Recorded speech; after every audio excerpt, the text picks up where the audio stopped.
শাস্ত্রী এটি হলো একটি পদবি বা উপাধি যা সাধারণত জ্ঞান বা পাণ্ডিত্যের জন্য সম্মানিত ব্যক্তিদের দেওয়া হতো। এটি সংস্কৃত শব্দ শাস্ত্র থেকে এসেছে, যার অর্থ ধর্মগ্রন্থ বা বিজ্ঞান। শাস্ত্রী একটি উপাধি। কোনো ব্যক্তি শাস্ত্রীয় জ্ঞানে পারদর্শী হলে তাকে সম্মানিত উপাধি হিসেবে এ পদবি দেওয়া হতো।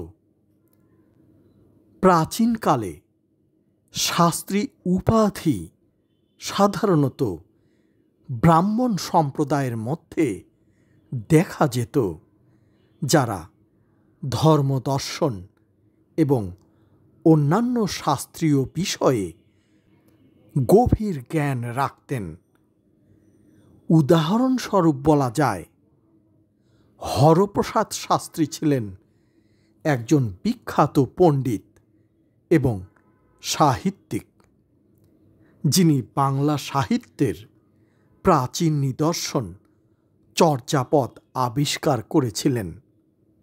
বর্তমানে শাস্ত্রী শব্দটি পদবি হিসেবে ব্যবহৃত হয়, যা ব্যক্তির নামের শেষ অংশে যুক্ত হতে পারে।